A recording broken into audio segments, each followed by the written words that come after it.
नमस्कार दोस्तों, एग्जाम कौशल YouTube channel पर आपका बहुत बहुत स्वागत है। हमारी ये जो लेक्चर सीरीज चल रही है वो जनरल साइंस यानी सामान्य विज्ञान की आज ये 21वीं क्लास है। इसमें मैं आप लोगों को पढ़ा रहा हूँ जंतु ऊतक ऊतक से पार्ट 4। आज के इस ऊतक में हम बेसिकली कनेक्टिव टिश्यू को देखेंगे यानी संयोजी ऊतकों को देखेंगे। चलिए तो बिना कोई समय गवाए हम आरंभ करते हैं। सबसे पहले संयोजी ऊतक या कनेक्टिव टिश्यू होता क्या है, इसके बारे में हम किस तरह से समझते हैं उसको देखते हैं। तो संयोजी ऊतक वह ऊतक है जो शरीर के सभी ऊतकों एवं अंगों को जोड़ने का कार्य करता है। इसका मतलब क्या होता है कि जितने भी हम अंग जानते हैं उन सारे अंगों को, यानी ये कुल मिला के एक नाम से समझ में आ रहा है संयोजी, यानी इस ऊतक को हम बेसिकली क्या कहेंगे कि यही है जोड़ने वाला ऊतक। अब जोड़ने वाला ऊतक का मतलब इसको कुछ इस तरीके से समझ सकते हो, जैसे अगर हड्डियां अगर हमने मतलब एक हड्डियां हैं, हड्डियों का ढांचा, और पता चले जैसे ही वो दौड़ने गया तो हाथ अलग हो गए, पैर अलग हो गए। तो इन सारे अंगों को एक दूसरे से कनेक्ट करने के लिए भी तो एक टिश्यू चाहिए। तो वही है हमारा कौन सा संयोजी ऊतक, जिसे जोड़ने वाला ऊतक या कनेक्टिव टिश्यू भी कहते हैं। अब शरीर में यह सबसे अधिक मात्रा में पाया जाता है, सबसे ज्यादा कनेक्टिव टिश्यू ही देखने को मिलता है। अब इसकी उत्पत्ति कहाँ होती है, तो भ्रूण के अंदर मेजोडर्म से होती है। चलिए आगे देखते हैं। संयोजी ऊतकों के कुछ गुण देख लेते हैं हम। इसका पहला गुण क्या है, तो ये ऊतक शरीर के विभिन्न अंगों को जोड़ने का कार्य करता है। ठीक है, साथ ही में क्या है कि ये ऊतक अंगों को, ये ऊतक क्या काम करता है, तो ये ऊतक अपने अंगों को अपने स्थान पर बनाए रखने में मदद करता है। ठीक है, अपने स्थान में बनाए रखने में मदद करता है। इसका वही तरीका मैंने आप लोगों को बताया कि जैसे एक शरीर है, वो एक व्यक्ति है, जैसे ही दौड़ना शुरू किया तो क्यों उसके हाथ टूट के अलग नहीं हो जाते, पैर टूट के अलग नहीं हो जाते, गर्दन क्यों नहीं फिका जाती, तो ये सब अंगों को जोड़े रखने का काम करते हैं और साथ ही साथ में अपने स्थान पर भी बनाए रखते हैं कि जिसका जो पोजीशन है वो हमेशा अंग वहीं पर रहे। इन ऊतकों की कोशिकाओं के मध्य रिक्त स्थान पाया जाता है। अब देखिए काफी सारा इनकी जो जैसे ये टिश्यू है, ये टिश्यू के अंदर ये कोशिका है, तो इन कोशिकाओं के बीच में यहाँ पर हम देखेंगे तो काफी सारा हमको खाली स्थान देखने को मिलता है। इन ऊतकों की कोशिकाएं मैट्रिक्स में स्थित होती है। अब यहाँ पर ये मैट्रिक्स वर्ड क्या है, इसे समझिए। देखिए मैट्रिक्स को आप कुछ इस तरीके से समझ सकते हैं कि इसे समझाने के लिए अगर मैं आप लोगों को बोलूं कि जैसे हमने क्या करा, एक ग्लू डाल दी। ठीक है, एक टेबल पे क्या करा, एक ग्लू डाल दी, और इस ग्लू के ऊपर क्या करा, हम लोगों ने छोटी छोटी जो चमक होती है ना, वो चमक के पार्टिकल्स कुछ इस तरह से डाल दिए। अब वो क्या होगा, एक जगह पर सूखने के बाद ये एक जगह पर सेटल हो जाएंगे, तो कुछ इस तरीके का स्ट्रक्चर दिखता है। इसका मतलब क्या होता है, ये कोशिकाएं जो होंगी वो एक विशेष प्रकार के पदार्थ के अंदर धसी हुई रहेंगी, वहीं पर फिक्स रहेंगी। तो इस विशेष पदार्थ को जिसके अंदर कोशिकाएं स्थित रहती हैं, धसी हुई रहती हैं, फिक्स्ड रहती हैं, इसे ही मैट्रिक्स कहा जाता है। अब देखिए जरूरी नहीं है कि ये मैट्रिक्स हमेशा ठोस हो। ये मैट्रिक्स ऊतक, जो मैट्रिक्स वाला ये जो होता है, ये वाला जो मैट्रिक्स जिसके अंदर कोशिकाएं फंसी हुई हैं, ये जेली जैसा हो सकता है, तरल हो सकता है, एकदम पूरा लिक्विड हो सकता है, और एकदम ठोस हो सकता है, कठोर हो सकता है, साथ ही साथ में मुलायम भी हो सकता है। ठीक है, चलिए अब संयोजी ऊतकों के हम प्रकार देख लेते हैं। तो संयोजी ऊतकों को हमको 5 प्रकार में पढ़ना है। पहला है अंतरालीय संयोजी ऊतक, सघन संयोजी ऊतक, वसीय संयोजी ऊतक, और कंकालीय संयोजी ऊतक, और तरल संयोजी ऊतक। चलिए तो बिना कोई समय गवाए हम अब देखते हैं। सबसे पहले हम पढ़ रहे हैं संयोजी ऊतक में अंतरालीय संयोजी ऊतक। अब अंतरालीय संयोजी ऊतकों को भी हमको दो रूप में पढ़ना है, दो पार्ट होते हैं इसके, ढीले संयोजी ऊतक और दूसरा होता है सघन संयोजी ऊतक, यानी लूज कनेक्टिव टिश्यू और डेंस कनेक्टिव टिश्यू। चलिए अब हम संयोजी ऊतक में किसको देख रहे हैं, तो संयोजी ऊतक के अंतरालीय संयोजी ऊतक में हम पढ़ रहे हैं ढीले यानी लूज कनेक्टिव टिश्यू को। चलिए इसकी संरचना किस तरह से होती है, तो ये आप लोगों को इसकी संरचना टाइप का दिख रहा होगा। इसका मतलब क्या है, इसका मतलब ये है कि ये देखिए, ये सारा जितना भी आपको ये स्पेस दिख रहा है, ये सब मैट्रिक्स है, और ये छोटे छोटे ये बाल जैसी संरचना दिख रही है, ये छोटी छोटी ये बिल्कुल पतले पतले धागे नुमा, ये मैट्रिक्स है। ठीक है, और इस मैट्रिक्स का तो ये मैट्रिक्स बड़ा, और इनके अंदर ये जो है ये सब कोशिकाएं, और ये जो लंबे लंबे ये दिख रहे हैं ना, ये सब ऊतक है। ये ऊतक इस मैट्रिक्स के अंदर कुछ इस तरह से फंसे हुए रहते हैं। ठीक है। और इन्हें ढीले क्यों कहा जाता है? क्योंकि इनके बीच में आप लोग देख पा रहे हो काफी सारे खाला स्थान, काफी सारा रिक्त स्थान हमें देखने को मिलता है, इसीलिए इसे ढीले संयोजी ऊतक या लूज कनेक्टिव टिश्यू कहा जाता है। चलिए पढ़ते हैं इसके बारे में, इसकी संरचना के बारे में। तो इनकी कोशिका, ठीक है, इनकी कोशिका एक शिथिल जेली जैसे इसका मतलब ये जो स्ट्रक्चर होता है ना, खाली स्थान, ये पूरा जेली जैसा होता है, जेली जैसा स्ट्रक्चर होता है। इसका मैट्रिक्स जो देखिए, कोशिका या ऊतक नहीं होते हैं, ये उनका जो मैट्रिक्स होता है वो जेली जैसा होता है, जिसके अंदर ये फिक्स्ड होते हैं। आगे देखते हैं उपस्थिति, ये हमको कहाँ देखने को मिलता है इस तरीके का ऊतक। तो ये ऊतक त्वचा और मांसपेशियों के बीच स्थित होता है। अब त्वचा और मांसपेशियों के बीच स्थित होता है, इसका मतलब कुछ इस तरीके से समझिएगा। देखिए, जैसे मैंने ये एक हाथ बनाया, ठीक है, तो ये हाथ की हड्डी बनाई। अब इस हड्डी के ऊपर क्या होगा? तो इस हड्डी के ऊपर ये है मांसपेशी, तो हड्डी के ऊपर है ये मांसपेशी, और मांसपेशी के बाद क्या आती है? हमारी त्वचा। तो क्या होगा? ये त्वचा भाई उखड़ नहीं जाए, तो इसको, इस मांसपेशी और त्वचा को जोड़े रखने के लिए ये ऊतक बना होता है, जिसका नाम क्या है? ढीले संयोजी ऊतक। ओके, अब ये ढीले होते हैं, ढीले जेली जैसे स्ट्रक्चर, इसीलिए आप लोगों ने अक्सर ये चीजें देखी होगी कि जब हम स्किन या इस स्किन को दबाते हैं, या आपने अक्सर क्या होगा, स्किन के ऊपर चिमटी काटी होगी, तो जैसे चिमटी काटी होगी, तो ये ढीले संयोजी ऊतकों की वजह से क्या होता है कि सिर्फ स्किन आप उसकी पकड़ते हो, ठीक है, और मांसपेशी उसके अंदर नहीं आती, ठीक है। तो आई होप अब ये चीजें आप लोगों को समझ में आ रहा हो, क्योंकि इसका जेली जैसा स्ट्रक्चर होता है, ढीले होते हैं। चलिए अगला पॉइंट देखते हैं कि रक्त नलिकाओं और तंत्रिकाओं के चारों ओर भी स्थित होते हैं ये, ठीक है। ये अस्थि मज्जा में भी उपस्थित होते हैं। अस्थि मज्जा का मतलब क्या होता है कि जैसे ये हमने एक हड्डी का डायग्राम बनाया, अब ये अपने हड्डी के बीच वाले भाग में देखा हो ना, अक्सर ब्लैक जैसा चीजें दिखती है, हालांकि ये ब्लैक नहीं होता, रियलिटी में ये रेड कलर का होता है, लेकिन अक्सर हम बाद में मरे हुए जानवर की हड्डी के बीच वाला हिस्सा देखते हैं तो हमें ब्लैक कलर का दिखता है, यही है अस्थि मज्जा। यहाँ पर भी ये ऊतक हमें देखने को मिलता है। इनके कार्य देख लेते हैं। ये त्वचा को मांसपेशियों से जोड़े रखते हैं, जैसा कि पहला भी लिखा चुका है। ये अंगों के भीतरी खाली जगहों को भरते हैं। इसका मतलब क्या होता है कि जैसे मांसपेशी है, अब ये मांसपेशी कुछ इस तरह से बन गई, अब यहाँ पर कुछ खाली जगह अगर देखने को मिलती है, तो वहां पर ये ढीले संयोजी ऊतक उस खाली जगह को भरते हैं, अंदर से शरीर को भरने के लिए हेल्प करते हैं।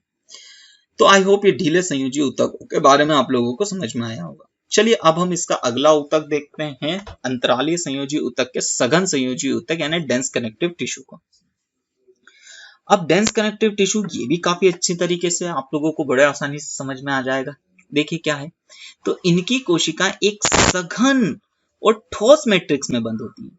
अब सघन और ठोस का मतलब क्या होता है कि इसका जो मैट्रिक्स होता है, इस मैट्रिक्स देखिए ये जैसा एक ग्लू टाइप का है, इसका ये जो मैट्रिक्स होता है पूरा ठोस, और इसके अंदर कोशिकाएं ऐसी होती है। ये कोशिकाएं एक ही जगह पर फिक्स रहती है, हिल डुल भी नहीं सकती, क्योंकि मैट्रिक्स इसका इतना ही क्या है, स्ट्रॉन्ग है, इतना टफ है, इतना डेंस है। सघन संयोजी ऊतक दो प्रकार के होते हैं, टेंडन और लिगामेंट। दोनों के बारे में अभी आप लोगों ने काफी अच्छी तरीके से सुना होगा। टेंडन के बारे में देखिए, ये काफी अच्छी तरीके से आप लोगों को याद भी रखना है, क्योंकि काफी बार एग्जाम में इसके ऊपर क्वेश्चन पूछे जाते हैं कि टेंडन ऊतक क्या काम करता है, ठीक है। तो ये टेंडन ऊतक कुछ इस तरीके से होते हैं, फाइबर लाइक स्ट्रक्चर्स देखने को मिलते हैं, ठीक है। अब ये कैसे होते हैं, तो ये तंतुनुमा होते हैं, बिल्कुल इस तरीके से। इनकी क्षमता बड़ी उच्च होती है, बड़े उच्च क्वालिटी के होते हैं। इनमें सीमित लचीलापन पाया जाता है। देखिए अब देखिए, क्षमता तो बहुत अच्छी है, लेकिन इनका लचीलापन कैसा होता है, ज्यादा नहीं होता है, ठीक है, बहुत ज्यादा लचीलापन नहीं होता है इनमें। ये हड्डियों को मांसपेशियों से जोड़ने का काम करता है। अब ये तो आप लोगों को ये जो लास्ट पॉइंट है, ये फोर्थ पॉइंट है, ये आपको मरते दम तक नहीं भूलना है। क्यों नहीं भूलना है? क्योंकि काफी बार एग्जाम में क्वेश्चन पूछा जाता है कि टेंडन टिश्यू, टेंडन ऊतक क्या काम करता है। तो टेंडन ऊतक हड्डियों को मांसपेशियों से जोड़ने का काम करता है। तो हड्डियों को मांसपेशियों से जोड़ने वाले ऊतकों को टेंडन ऊतक कहा जाता है। इसकी क्षमता बड़ी अच्छी होती है, लेकिन इनमें सीमित ही लचीलापन पाया जाता है। अब सीमित लचीलापन पाया जाता है, तो इसी की वजह से एक और प्रॉब्लम होती है। क्या होता है कि अक्सर आपने खिलाड़ियों को देखा होगा, खिलाड़ियां बड़ी तेजी से दौड़ता है, बड़ी तेजी से दौड़ के डाइव लगा के फील्डिंग करता है, उसके बाद उनको चलने फिरने में दिक्कत आ जाती है। तो उसका रीजन यही होता है कि ये क्या होता है कि जब बहुत ज्यादा इनके ऊपर लोड पड़ता है, हड्डियों को, मांसपेशियों के ऊपर बहुत ज्यादा लोड पड़ता है, तो जिसकी वजह से ये टेंडन टिश्यू उखड़ जाते हैं, हड्डियों से उखड़ जाते हैं। अब जैसे ही उखड़ गए तो इसका मतलब क्या होगा कि हड्डियों पे से वो निकल गए हैं। अब हड्डियों पे से निकल गए हैं जिसकी वजह से उन खिलाड़ियों को दर्द होता है और इसे ही क्रैम्प भी कहा जाता है। क्रैम्प ना बोल के मांसपेशियों में जो खिंचाव होता है ना, वो इसी को कहा जाता है। अब इन मांसपेशियों में खिंचाव हो जाता है जिसकी वजह से वो उन्हें अब रेस्ट करना पड़ता है और इनको शरीर स्वयं ठीक कर देता है। आई होप चीजें अब समझ में आई होगी।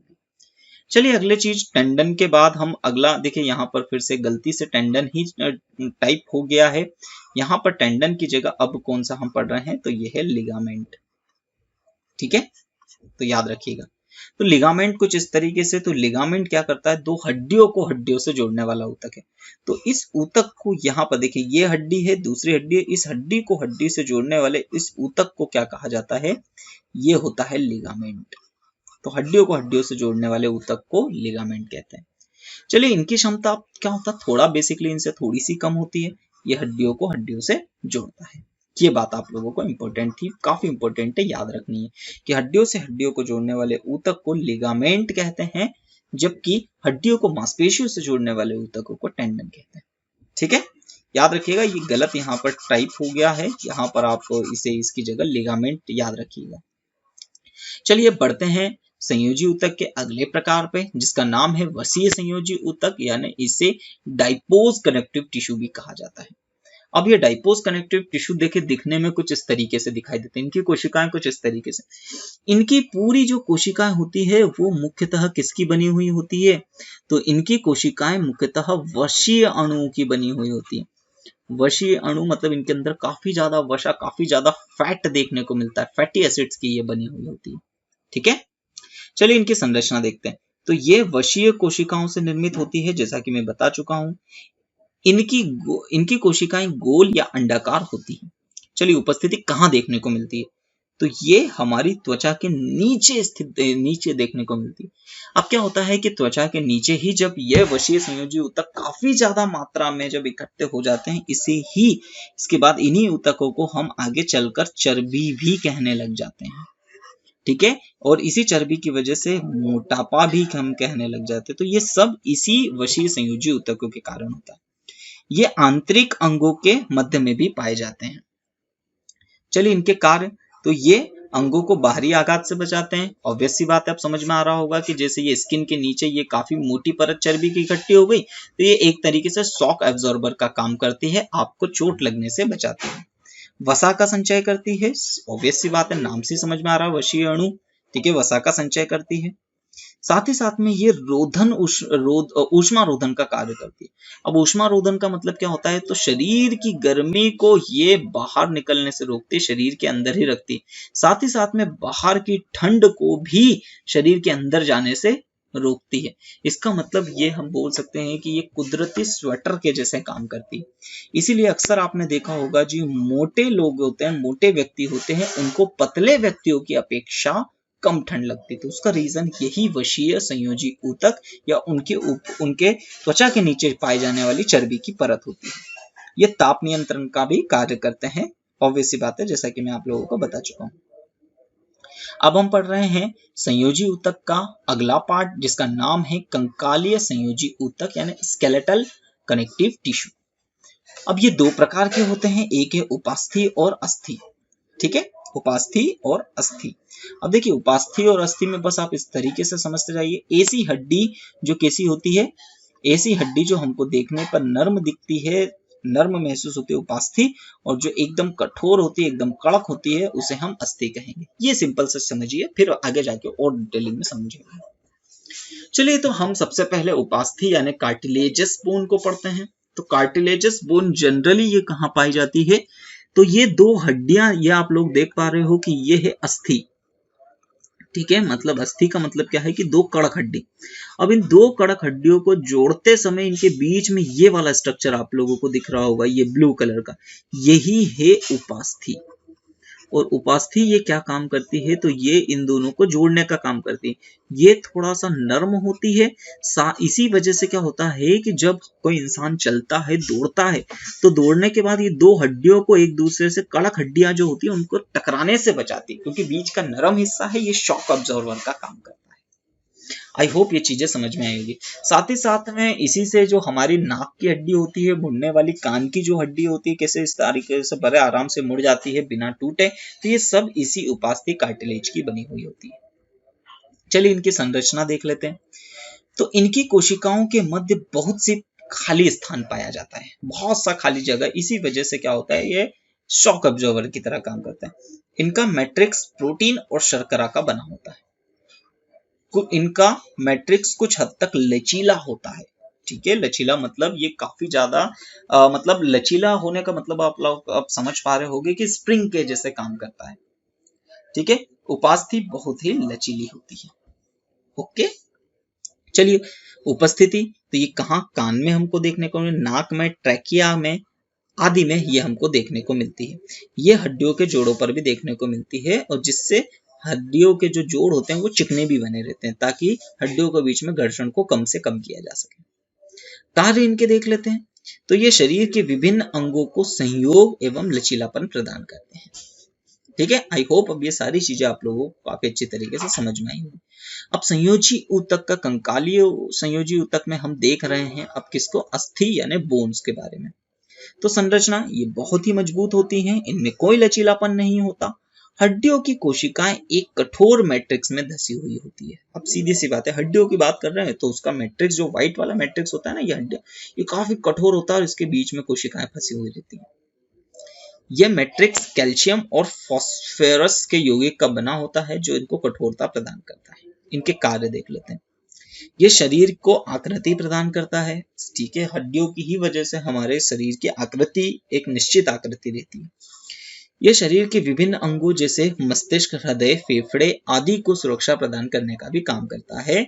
अस्थि या संयोजी या कंकालीय संयोजी ऊतक। चलिए अब संयोजी ऊतक में हम देख रहे हैं तरल संयोजी ऊतक, जिसके दो प्रकार हैं।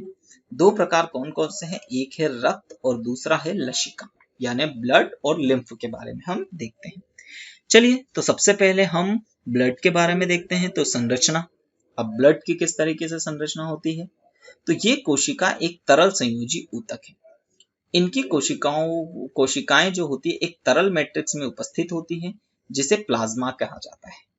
ठीक है, इसका मतलब ये चीजों को समझिएगा कि जैसे अगर मैं एक बीकर में अगर ब्लड ले लूं, तो इसका मतलब क्या है कि यहाँ पर ये मान लेते हैं कि ये पानी जैसी एक संरचना है।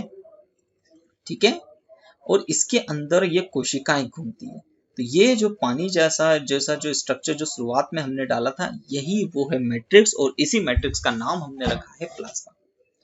ठीक है, अब इनके अंदर तीन प्रकार की कोशिकाएं होती है। आरबीसी, ये जो कोशिकाएं मैंने बनाई तीन प्रकार के, आरबीसी, डब्ल्यूबीसी और प्लेटलेट्स। प्लाज्मा में प्रोटीन होता है, लवण होता है और हार्मोन स्थित होते हैं। ठीक है, देखिए इनके कार्य, तो कार्य के लिए तो रक्त क्या काम करता है, तो रक्त शरीर में बहते हुए गैसों, पचे हुए भोज्य पदार्थों, हार्मोन्स तथा व्यर्थ पदार्थों का विनिमय करता है। ठीक है, तो गैसीय मतलब क्या होता है कि हर एक कोशिकाओं तक ऑक्सीजन गैस पहुंचाने का काम करता है, हर एक कोशिकाओं तक भोज्य पदार्थ पहुंचाने का काम करता है, विभिन्न अंगों में हार्मोन्स पहुंचाने का काम करता है, साथ ही साथ में व्यर्थ पदार्थों को कोशिका से किडनी तक पहुंचाता है, ताकि किडनी उसे छानकर बाहर निकाल सके। ये शरीर का ताप भी नियंत्रित करता है। साथ ही साथ में रक्त को और आगे हम लोग रक्त के बारे में देखिए, रक्त के बारे में छोटा सा टॉपिक नहीं है, यहाँ पर मैंने बड़ा थोड़ा सा शॉर्ट में निपटा दिया है। तो रक्त के लिए एक लेक्चर यहाँ पर पूरा स्पेशली बनेगा, एक नहीं जनरली दो लेक्चर्स बनेंगे रक्त के ऊपर, क्योंकि ये काफी बड़ा और काफी महत्वपूर्ण हिस्सा है। ठीक है, काफी क्वेश्चंस पूछे जाते हैं यहाँ से। अब हम लसिका को देख लेते हैं। तो लसिका क्या है, तो यह एक रंगहीन तरल संयोजी ऊतक है। ठीक है, इसमें आरबीसी और रक्त प्रोटीन की अनुपस्थिति होती है। ठीक है, देखिए लसिका के बारे में भी जब मैं आप लोगों को ब्लड पढ़ाऊंगा, वहां पर और ज्यादा जितनी भी जानकारी होगी और ज्यादा जानकारी वहां पर हम लोग देंगे। अभी यहाँ पर सिर्फ ऊतकों से रिलेटेड इतनी ही टर्म जानना आप लोगों के लिए आवश्यक। अब तंत्रीय ऊतक नर्वस टिश्यू, तो यहाँ पर भी इसके बारे में मैं आप लोगों को एक विशेष बात कहना चाहूंगा, क्या कि इस ऊतक और तंत्रिका की संरचना को हम नर्वस सिस्टम में की क्लास में पढ़ेंगे। ये बात है कि देखिए यहाँ पर क्या है कि बहुत सारी चीजें यहाँ पर हमको इसके बारे में पढ़ना है। तो जब मैं आप लोगों को नर्वस सिस्टम पढ़ूंगा, वहीं पर इसकी ऊतक किस तरीके से होता है, इसकी कोशिकाएं क्या होती है, कोशिकाओं के किस भाग को क्या कहा जाता है, लाइमन शीथ किसे कहा जाता है, डेंड्रोइट्स किसे कहा जाता है, डोपामाइन क्या है, साथ ही साथ में मस्तिष्क के अध्ययन को हम नर्वस सिस्टम की क्लास में पढ़ेंगे। वहां पर इस सारे लेक्चर को कंप्लीट कर लेंगे। तो यहाँ तक की क्लास में अगर हम बात कर रहे हैं तो हम लोगों ने बोल सकते हैं कि जंतु ऊतक को करीब करीब कंप्लीट कर लिया है। बाकी के जो बचे हुए हिस्से हैं, जैसे रक्त के बारे में, लसिका के बारे में और तंत्रिका के बारे में, तो इनके लिए तो अलग से एक लेक्चर्स बनाने ही पड़ेंगे, मुझे अलग से लेक्चर्स बनाने ही पड़ेंगे। तो वहां पर हमको इन्हें को और डिटेलिंग में समझेंगे। चलिए, तो अगर आप लोगों को वीडियो पसंद आ रहा है तो वीडियो को लाइक कीजिए। अभी तक चैनल को सब्सक्राइब नहीं किया है तो चैनल को सब्सक्राइब कीजिए। बेल आइकॉन को जरूर प्रेस कीजिए ताकि जो भी वीडियो हमारे द्वारा डाला जाए उसका नोटिफिकेशन सबसे पहले आप लोगों तक पहुंच सके। चलिए, तो आज की क्लास हम यहीं समाप्त करते हैं। धन्यवाद।